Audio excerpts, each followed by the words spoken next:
Cavemen lived in caves. Start with the name itself, cavemen. The label implies caves were home, that ancient humans crawled inside rock walls and stayed there. Most didn't. Archaeological evidence from across Europe, Africa, and Asia shows that the vast majority of prehistoric humans lived in constructed shelters, wooden post structures, animal hide tents, woven branch huts built over dugout floors. Caves were used, but not as permanent homes. They were seasonal camps, ritual sites, places to shelter from a storm. The reason we associate ancient humans with caves is simple. Caves preserve things. Wood rots, hides decompose, but stone walls survive for tens of thousands of years. We find evidence in caves because caves are where evidence survives, not because that's where people lived. They were stupid. This is the big one. The assumption everything else is built on, that ancient minds were slower, cruder, running on an earlier, inferior version of human intelligence. Here's the problem. Anatomically, modern humans have existed for 300,000 years. The brain you are using right now, its size, its structure, its full wiring, is essentially identical to the brain walking around 300,000 years ago. Same hardware. Exactly. In 2008,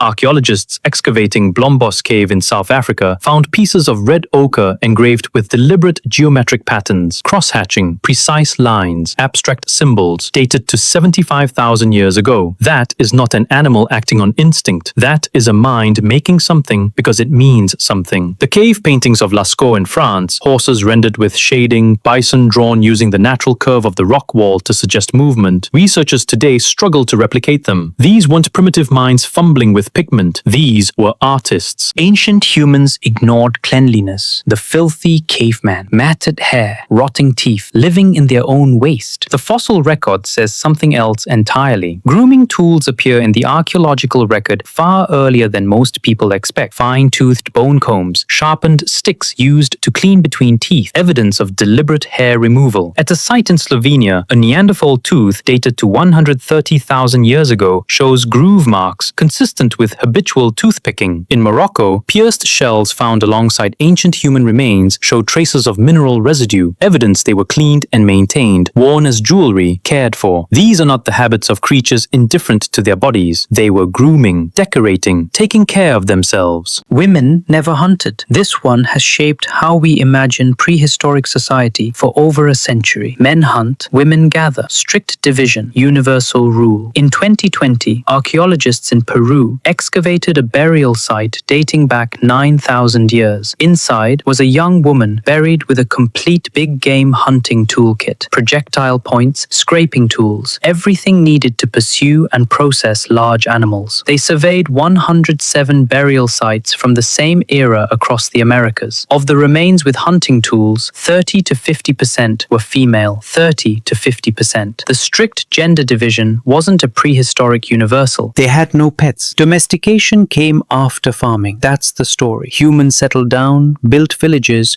started growing food, and then, at some point in that process, dogs appeared. Except the timeline doesn't hold. The oldest confirmed domesticated dog remains date to approximately 15,000 years ago. Agriculture didn't appear until around 12,000 years ago. Dogs were domesticated by hunter-gatherers, people with no permanent settlements, no farms, no villages. They were nomadic, moving constantly, and they brought their dogs with them. At a burial site in Germany dated to 14,000 years ago, a dog was found interred alongside two humans, placed deliberately, buried with intention. Someone grieved that animal. Someone thought it deserved a ceremony. Hunter-gatherers were always on the edge of starvation, the constant struggle narrative. Ancient life as one long, desperate search for enough calories to survive another day. Anthropologist Marshall Salins called hunter-gatherers the original affluent society, not because they were rich, because they were not poor in the way we assume. Studies of modern hunter-gatherer groups, the Kung of the Kalahari, the Hadza of Tanzania, show average foraging time of 3 to 5 hours per day. Not 12, not 16, 3 to 5. The rest of the time, social interaction, rest, play, storytelling, ritual. Their diets were often more varied than early farmers. Dozens of plant species, multiple animal sources, seasonal abundance. Not luxury, but not the desperate scramble we imagined either. Agriculture was obviously an improvement. This might be the most important misconception on this list. The story of farming is told as unambiguous progress. Humans discovered agriculture and life got better. Civilization followed. Everything improved. The skeletons say otherwise. In 1984, anthropologists George Armalagos and Mark Cohen published a study that became one of the most cited papers in the field. They compared skeletal remains from dozens of populations before and after the shift to farming across multiple continents, and the pattern wasn't subtle. Early farmers were shorter than the hunter-gatherers who came before them. At Dixon Mounds in Illinois, average height dropped by almost 3 inches within a few generations of adopting maize agriculture. 3 inches in a population that hadn't changed genetically. Something about the new way of living was stunting growth. Their bones showed it too. Cribra orbitalia, small pitted lesions in the eye sockets caused by iron deficiency, appeared in farming populations at rates 3 to 4 times higher than in the foragers who came before them. Their teeth told the same story. Cavities, once almost non-existent in hunter-gatherer skulls, became common. Some farming populations show tooth decay in over half of all adult teeth. The cause was simple. A diet that used to include dozens of wild plants and animal sources had narrowed down to 1 or 2 starchy, sugar-converting staples, eaten at almost every meal. And then there was disease. Skeletal evidence of tuberculosis, treponemal infection, and other communicable illnesses spikes dramatically in the agricultural record. Hunter-gatherer bands of 20 or 30 people moved constantly and rarely stayed near their own waste. Farming villages didn't move. Waste accumulated. Water sources got contaminated. Populations lived close enough and stayed still long enough for disease to spread in ways it physically couldn't before. Bioarchaeologist Amanda Mummert reviewed the literature across multiple regions in 2011 and found the same pattern almost everywhere agriculture took hold. Populations got shorter, sicker, and more malnourished in the centuries immediately following the transition. Not eventually, immediately. They also worked harder for it. Time-use studies of subsistence farmers, compared against hunter-gatherer foraging averages, consistently show longer working days for fewer calories per hour of labor. Agriculture didn't immediately improve human life. For the first generations of farmers, it made things measurably harder. Ancient people didn't care for the weak. Survival of the fittest taken literally. The injured left behind. The disabled abandoned. The bones tell a different story. In Shanidar Cave in Iraq, a Neanderthal skeleton dated to 70,000 years ago was found with a withered arm, a damaged eye socket, and severe arthritis across multiple joints. He was almost certainly blind in one eye, likely partially deaf, unable to hunt. He lived to between 40 and 50 years old in a hunter-gatherer society with those disabilities for decades because someone kept him alive, fed him, protected him, not for a day, not for a week, for years.